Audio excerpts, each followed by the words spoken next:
As an experienced team member in the amusement industry, you already understand that to be successful, you need to be friendly, courteous, and respectful to our guests.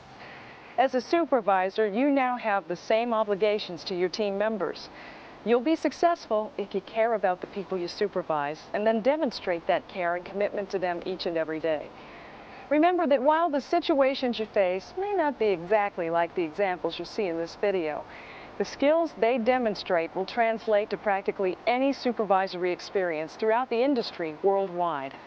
As a supervisor, your primary responsibility is to be a role model and coach to the people around you, to set an example for the kind of behavior and attitude that you expect. Setting an example includes being courteous and helpful to fellow employees, as well as to guests, picking up trash, always following company policies, and encouraging cooperation and team spirit. Remember that being a role model doesn't mean being perfect. If you don't know the answer to something, it's okay to say so, but then try to find out the answer. And don't be afraid to admit that those you supervise have good ideas too. Use the strengths of each member to develop the whole team. As a supervisor and coach, there are many roles that you'll play. These include motivator, leader, trainer, mediator, and administrator. Knowing the proper way to play each role in a given situation is the key to success as a supervisor.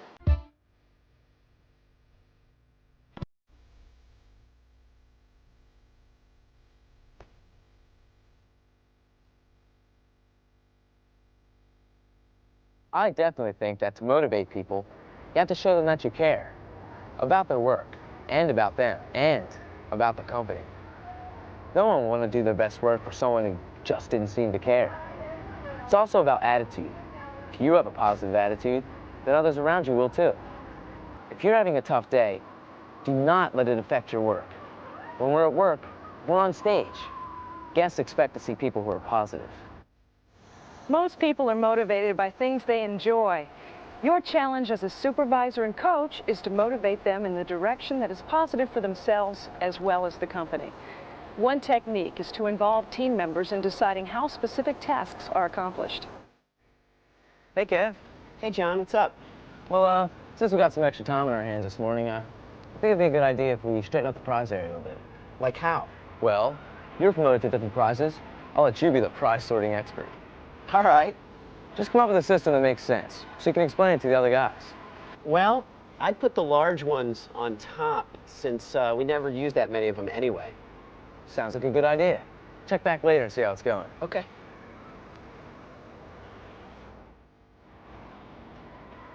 Hey, looking better already. Nice job, Kev. Thanks a lot, John. I think it's gonna make it easier for everyone to find what they need. Yeah, plus I think it looks better with the larger ones on top anyway. Yeah, sure does. In this example, the supervisor motivated his team member to do a good job at a task that might otherwise have seemed mundane.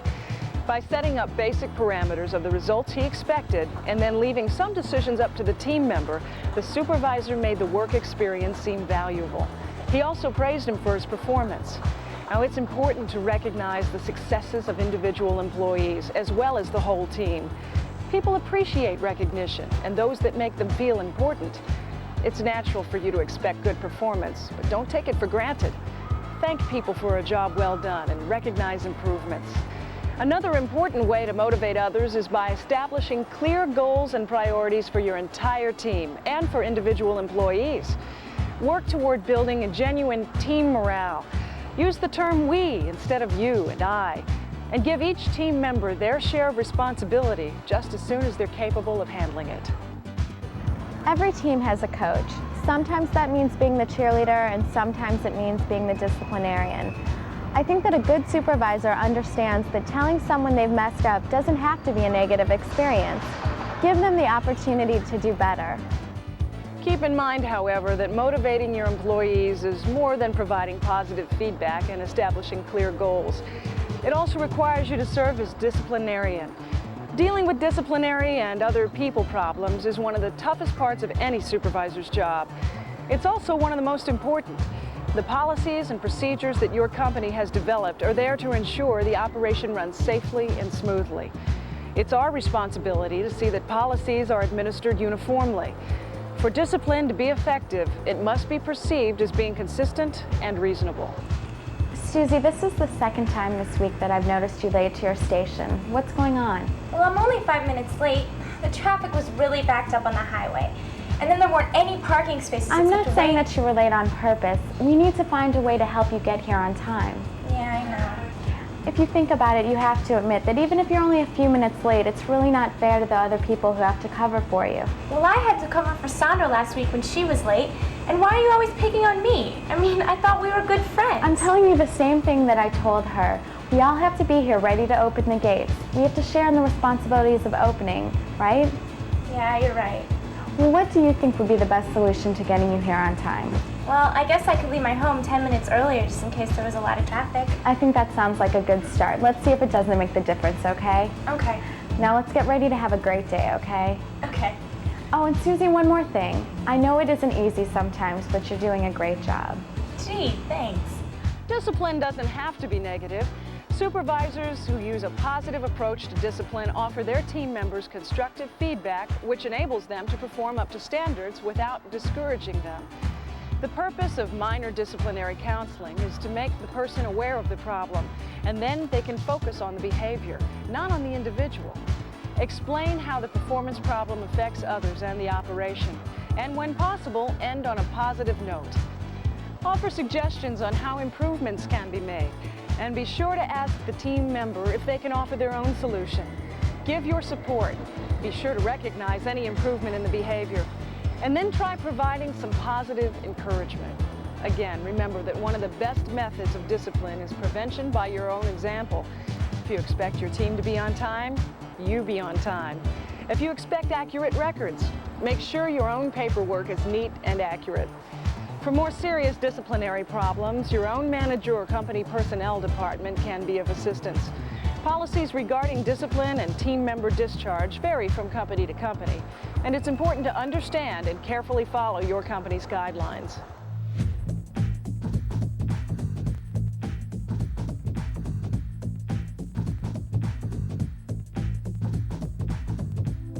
I guess it's about taking responsibilities for the team members under you, making sure they understand what you expect of them, and then give them the credit they deserve.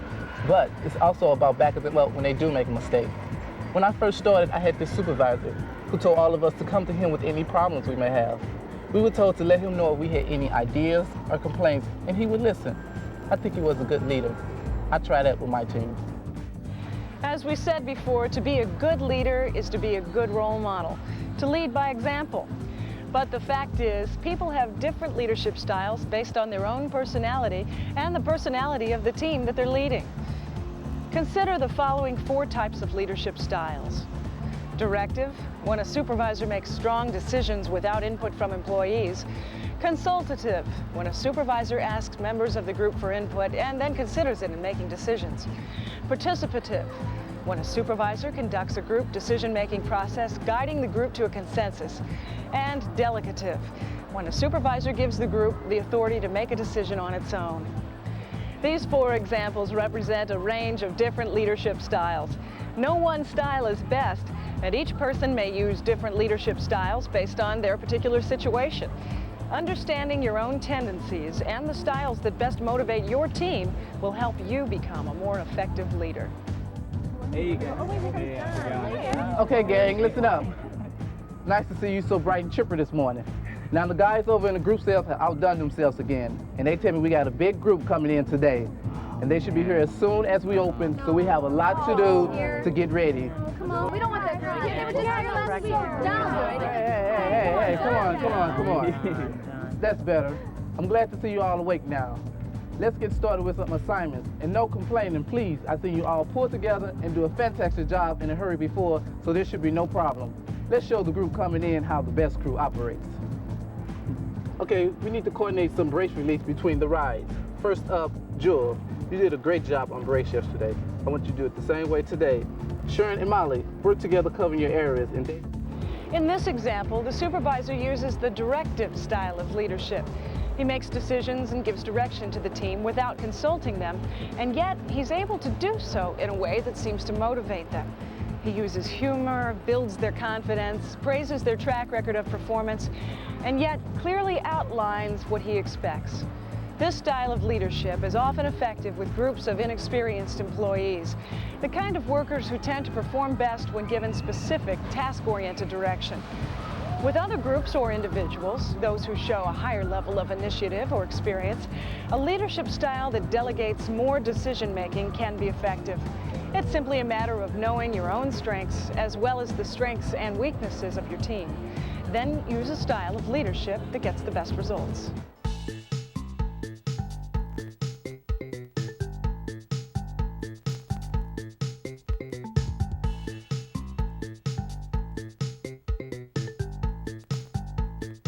As a supervisor, it seems like I'm constantly training someone. There are new team members all the time, and it seems like I'm saying the same things over and over. Sometimes I have to stop myself and remember that for the new hire, all this stuff is brand new. This helps me to go slow and be patient. We've got this checklist, so I run down that to make sure I don't forget anything. No matter who the person is, you have to be sure to start at the beginning. When a new team member is hired or transferred into your department, your #1 priority becomes training. That is, describing and demonstrating to them the procedures and functions of their new job. It also means giving them information about park policies so they know what's expected of them on the first day. Your company probably publishes a new team member handbook that covers things like grooming standards, parking policies, breaks, all the details. Make sure each new team member receives a copy to take home and review, and be sure to highlight the important points with them. When you begin training the new team member on how to perform a specific task or operate a piece of equipment, here are 4 steps to follow. First, verbally discuss the steps to be performed. Then demonstrate the steps slowly, explaining each of them as you go along. Next, allow the new team member to practice at their own pace while you observe and offer tips. And finally, allow the team member sufficient practice time to develop proficiency. Okay, now that you learned all your opening duties, how about a lesson on the cash register? Okay, fine. You ever operated a cash register before? Yeah, I worked at a store in the mall last summer and they had a cash register. Great, then this should be no problem.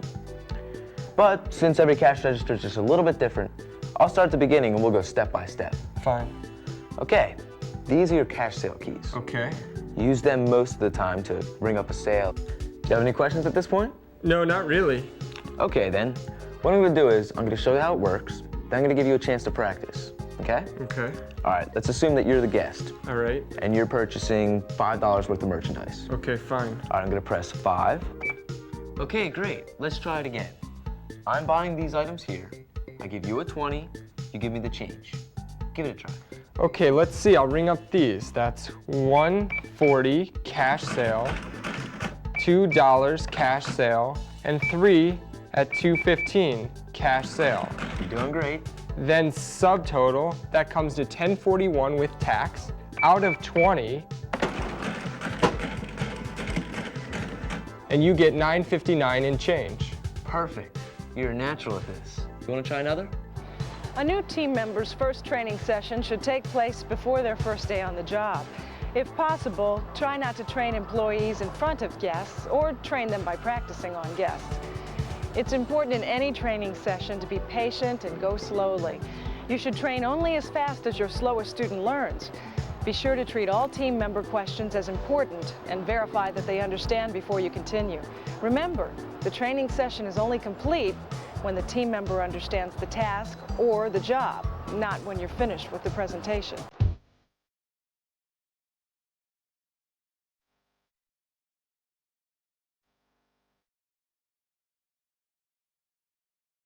I guess everything requires communication to a certain degree, but communication skills are even more important when there's a problem or a conflict involved. Sitting people down, talking through the problem, and listening are the most important things that you can do. I kind of look at my job as a link in the chain of communications. I communicate with management and with my team. In addition, management expects me to communicate certain company policies and procedures to other team members. Being a supervisor, it's like being a mediator sometimes. As a supervisor, your communication skills are an integral factor in keeping the department running. You must clearly communicate job tasks, new assignments, and daily housekeeping details, and be required to mediate conflicts.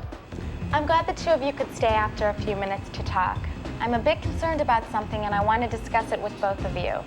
I can't help but notice that the two of you have been avoiding each other the past couple of days. Does this have anything to do with the new schedule that came out on Monday? Well, I don't see why she has Saturday night off and I have to work all the time. listen, I didn't schedule it. You can have Saturday night off for all that I care. She's right, you know. The scheduling wasn't done by her or me. We all have to take turns working Saturday nights, and it's your turn this weekend. Don't you agree that this policy makes sense? Yes? Well, yes, but I don't understand why I have to work this weekend. I can see why you would be upset. Lots of people, including me, tend to resist change, but we all have to work together to make this new scheduling policy work. I suppose. Yeah.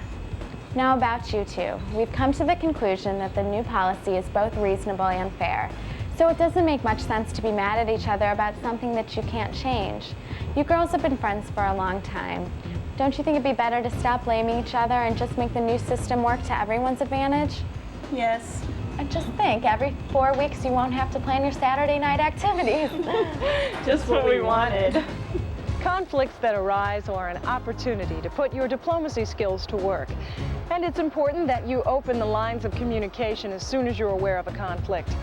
In this situation, the supervisor used good communication skills to explain the policy that was causing conflict. She listened to the team member's complaint, and she even empathized with the feelings the schedule change had caused. But she also made it clear that the behavior that was affecting the work performance was not acceptable and would not benefit the team member or the department. It's important to encourage open communication with your employees, especially suggestions and complaints. As a supervisor, you should actively encourage people to come to you with any problems or questions that may be important to your team members. That keeps you and the company aware of any problems and lets you know when certain decisions are affecting the performance and morale of your staff. Your administration skills will also be important because as a supervisor, you'll often be communicating park policies to team members and guests, answering questions, or handling complaints.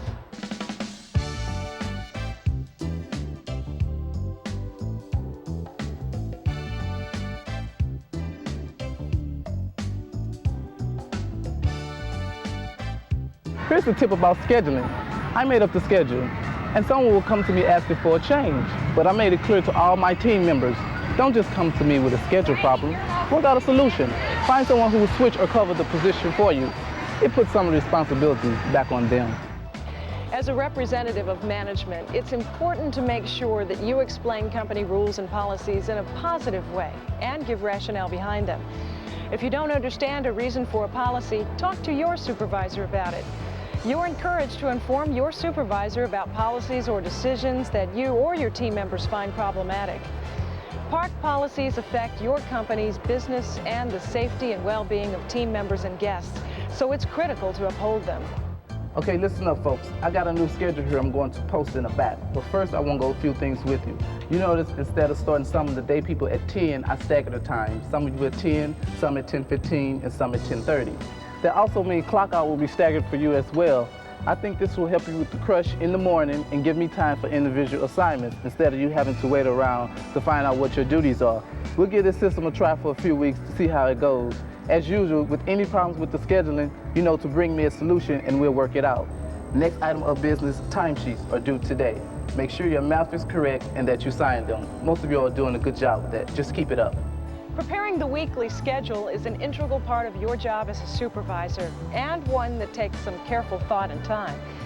Experienced supervisors have some tips and tricks that help them prepare work schedules that really work. Be sure lunches and breaks are scheduled at the time that will least affect the operation. Always select the best person for the job. Give the most efficient team member the most difficult task. Give new or inexperienced people easier tasks. When selecting a team member for a special job, don't select on popularity. Keep the workload and hours distributed as evenly as possible among all team members. Don't make multiple copies of the schedule.